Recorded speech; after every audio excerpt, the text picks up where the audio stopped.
Chapter 3. Now the serpent was more crafty than any other beast of the field that the Lord God had made. He said to the woman, "Did God actually say, 'You shall not eat of any tree in the garden'?" And the woman said to the serpent, "We may eat of the fruit of the trees in the garden, but God said, 'You shall not eat of the fruit of the tree that is in the midst of the garden, neither shall you touch it, lest you die.' But the serpent said to the woman, 'You will not surely die, for God knows that when you eat of it your eyes will be opened, and you will be like God, knowing good and evil.' So when the woman saw that the tree was good for food, and that it was a delight to the eyes, and that the tree was to be desired to make one wise, she took of its fruit and ate, and she also gave some to her husband who was with her, and he ate. Then the eyes of both were opened, and they knew that they were naked. And they sewed fig leaves together and made themselves loincloths. And they heard the sound of the Lord God walking in the garden in the cool of the day. And the man and his wife hid themselves from the presence of the Lord God among the trees of the garden. But the Lord God called to the man and said to him, "Where are you?"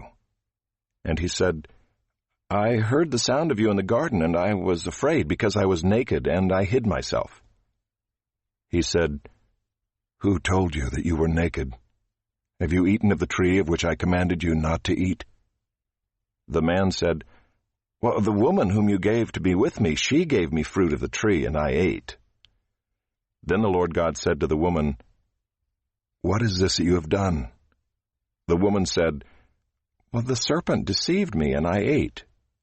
The Lord God said to the serpent, "Because you have done this, cursed are you above all livestock, and above all beasts of the field. On your belly you shall go, and dust you shall eat all the days of your life.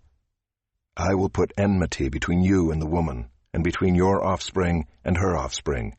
He shall bruise your head, and you shall bruise his heel." To the woman he said, "I will surely multiply your pain in childbearing. In pain you shall bring forth children. Your desire shall be contrary to your husband, but he shall rule over you." And to Adam he said, "Because you have listened to the voice of your wife, and have eaten of the tree of which I commanded you, you shall not eat of it. Cursed is the ground because of you. In pain you shall eat of it all the days of your life. Thorns and thistles it shall bring forth for you, and you shall eat the plants of the field. By the sweat of your face you shall eat bread, till you return to the ground, for out of it you were taken. For you are dust, and to dust you shall return." The man called his wife's name Eve, because she was the mother of all living. And the Lord God made for Adam and for his wife garments of skins, and clothed them. Then the Lord God said, "Behold, the man has become like one of us in knowing good and evil.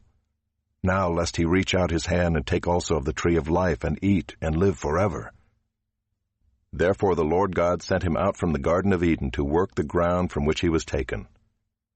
He drove out the man, and at the east of the Garden of Eden he placed the cherubim and a flaming sword that turned every way to guard the way to the tree of life.